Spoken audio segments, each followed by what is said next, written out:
Once again, ito pa rin ating programang Love Radio Top 10 Countdown.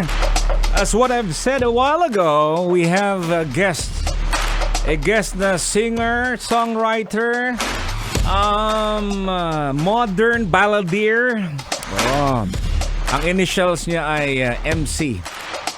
At binansagan na Hugot King. Alright, oh. Hugot King natin. Walang iba kundi si MC Mark Carpio! Ayan! Hello! Hi! Ayan, magandang umaga, no? Kumusta? Hello. Kumusta ang lagay natin, Mark? Okay naman. Kamusta kayo dyan? Ayan. And of course, no, first time tayong nakabalik na makakausap ka dito. Kasi hindi ka naman hindi ka stranger sa Love Radio. Lagi kang sinusuportahan at ganun pa rin tayo, balikan pa rin tayo. So what's up ngayon, Mark? Teka, medyo napuputa. Wait lang. Kumusta nga ka ngayon, Mark? Testingin natin to. Ayan. Hello. Ayan. Loud and clear. 90.7. Wala ka eh. Okay. Hello. Yes. Hello, Mark. Yeah. Baka makatulong si Belms. Alright. Klaro na ba, Mark? Okay na, hello. Ayan, okay. So, naka-live tayo ngayon sa 90.7 Love Radio, Mark. Baka yung mga followers mo, yung mga tagahanga sa'yo, pwede mo nang batiin sila? Teka, hello. Wala. Ayan. Okay. Okay, sige. Ayan. So, anyways, balikan natin si Mark mamaya, ha? Okay, so, ganun pa rin. Si Mark Carpio ay kilala yan as Hugot King, of course. Ang kanyang gold record award na Hiling. Uy, grabe talaga. Tingnan natin dito ang music career ni Mark, no? Has overall streams of 183 million lang naman on Spotify. Grabe to. Talaga pag nakakausap ko si Mark Carpio, sigurado yun ang gakurog yun ang akong kigulaan eh. Grabe ang mga kanon niya, no? Awit Award nominee for Best New Male of 2016. Awit Award nominee Best Ballad Male of 2016. Meron pa Awit Award nominee for Best Male 2018 at Awit Award nominee for Best Ballad of 2018. Ayan. Signed with Viva Records 2020 yan. Ito yan, no? Hindi naman siguro stranger si Mark kasi marami din tong mga kanta din eh. At totoo yan. Ang isa sa mga gusto kong kanta, pero hindi lang isa kundi dalawa. Siyempre yung Hiling, Kay Tagal at meron siyang bagong kanta na i-introduce niya dito. Kasi meron siyang bagong album, no? Composed of 6 songs. And meron siyang career single na iyang kakantahin dito sa atin. Ayan. And okay, so syempre yung Hiling became a hit and was featured in Pinoy Big Brothers last 2016. Ayan, syempre yung Kay Tagal, ang dami pang mga kanta dyan. Ayan, okay. So, balikan natin ngayon si Mark. Hello, Mark! Hi, kamusta? Kamusta na kayo? Ayan. So, batiin mo muna, Mark, ang mga tagahanga mo, yung mga supporters mo dyan. Hello sa inyong lahat at magandang tanghali. Kamusta naman kayo? Ayan. So, ano bang pinagkakaabalahan ngayon ni Mark Carpio? Eto, nagsusulat dahil nag-resume na lahat eh. So, it's about time to get back to music. So, abangan ninyo, marami tayong ilalabas ng mga kanta. Ayan, siyempre marami ding nagtatanong kasi marami ding naapektuhan nung pandemic, no. So may narinig ako na may mga singer-songwriter na nag-iba na sila ng nagiging politician, nagiging ganito, nag-aral. So nung pandemic, ano bang ginawa ni Mark Carpio para lang ma-enhance yung kanyang singing career? Syempre wala tayong ginawa kundi manood. Manood, Nanood ako ng nanood. Naghanap ako ng bagong inspiration sa mga susunod kong mga kanta. In fact, may mga nakuha pa ako mga Korean novela style na songwriting. So, wow. so in-adapt din natin. And then, nag-iipon lang talaga dahil syempre at the end of the day, it always boils down to songs. And syempre, gusto natin na pagtuloy-tuloy lang itong career natin at may bagong mga papakinggan din itong mga fans.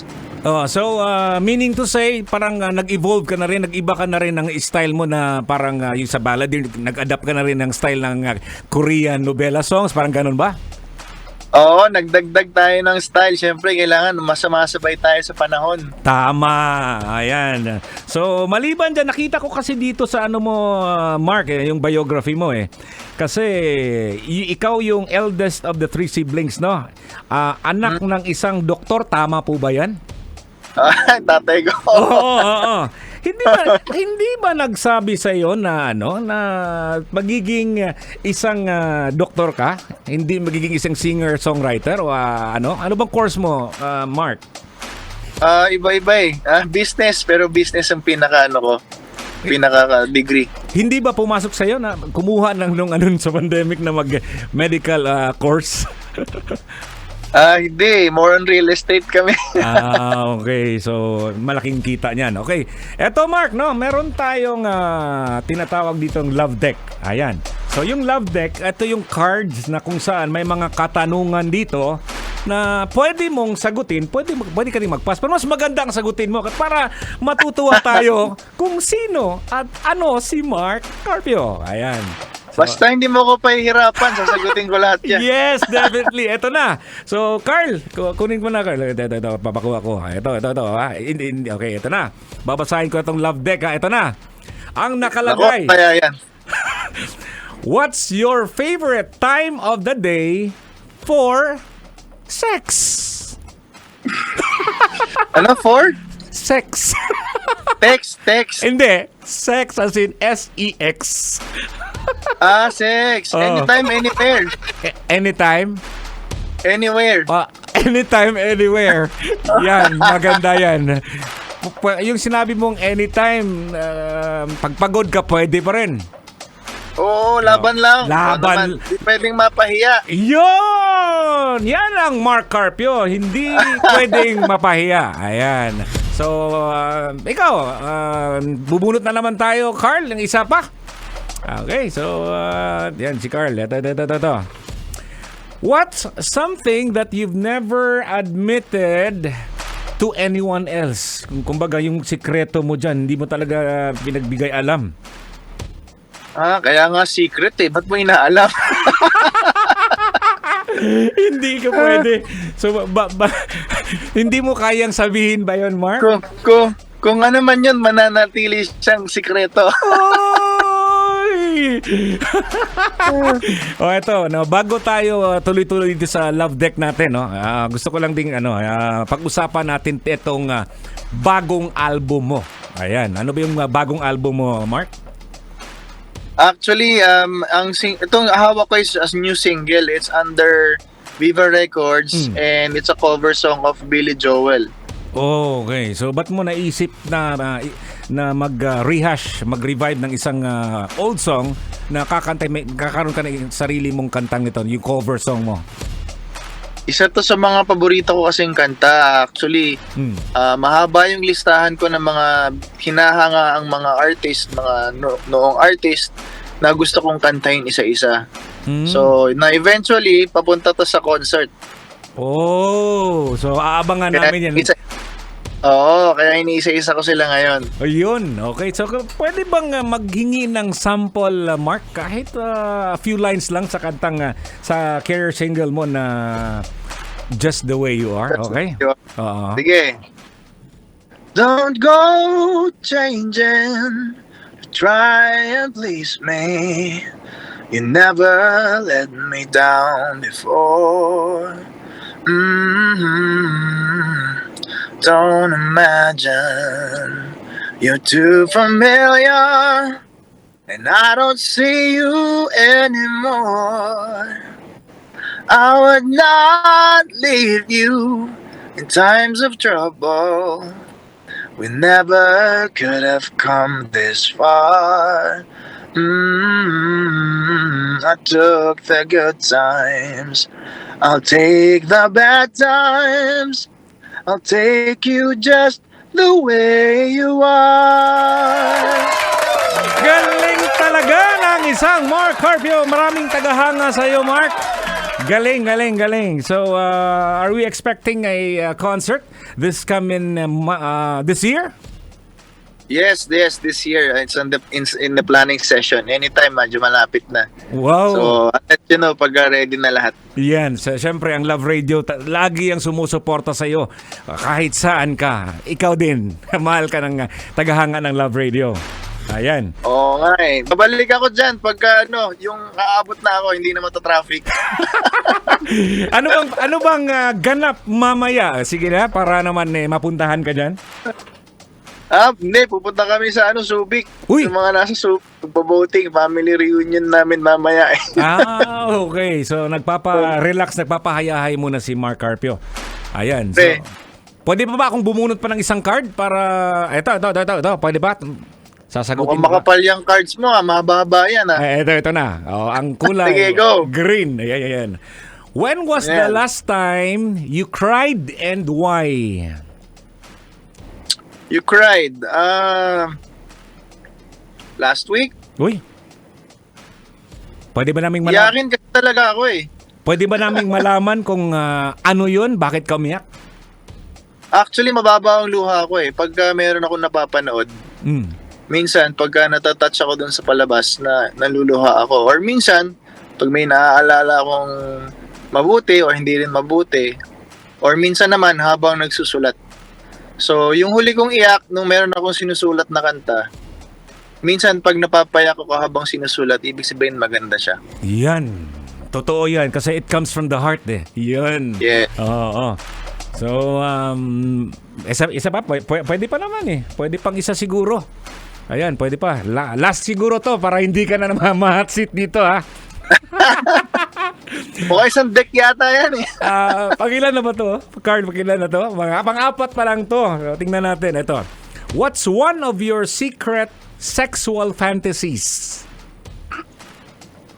Sexual fantasies? Ano ba? Hindi ko alam. Fantasies? Ano ba yung parang meron kang gustong gawin? Teka. Nagawa ko na yata lahat. Kaya...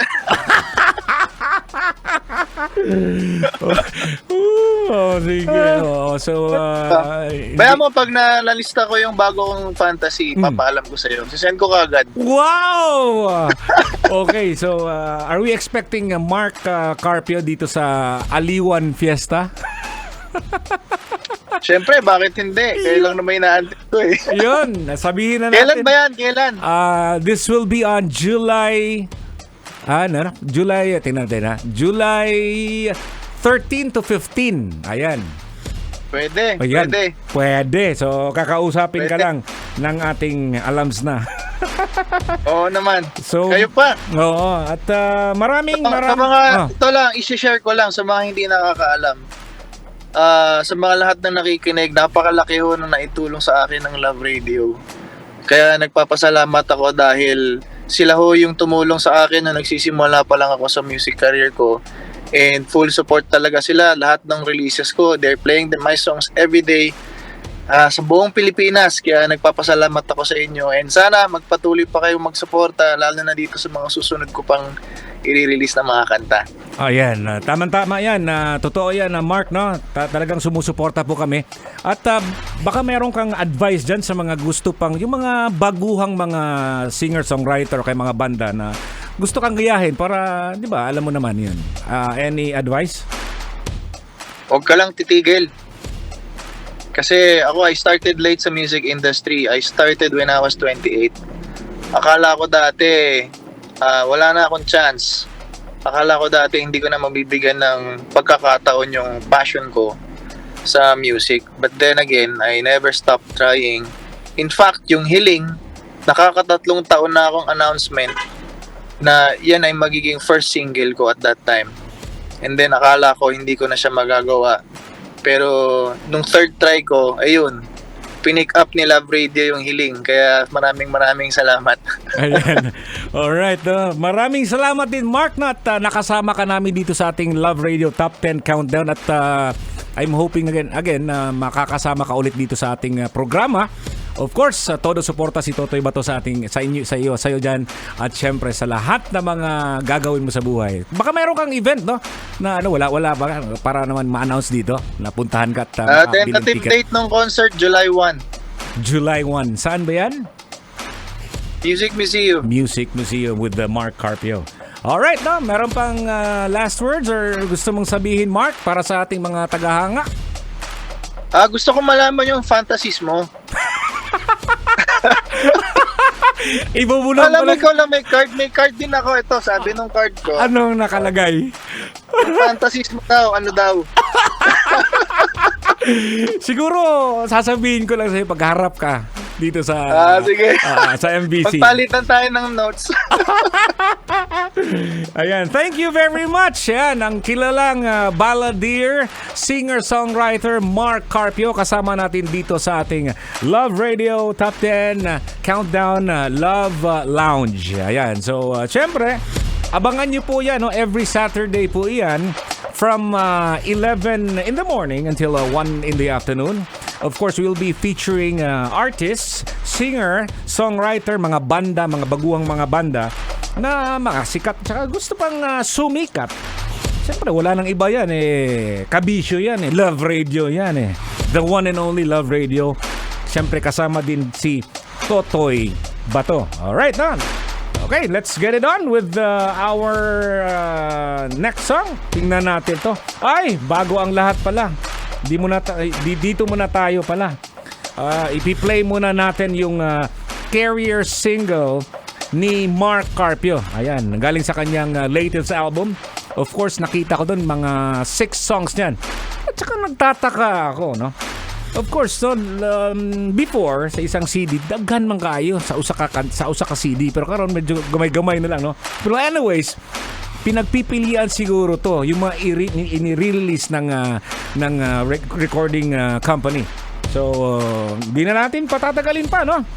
Here's Mark Carpio's latest single.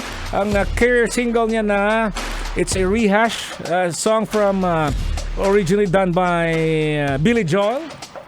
It's Just the Way You Are. Right here on Love Radio's Top 10 Countdown.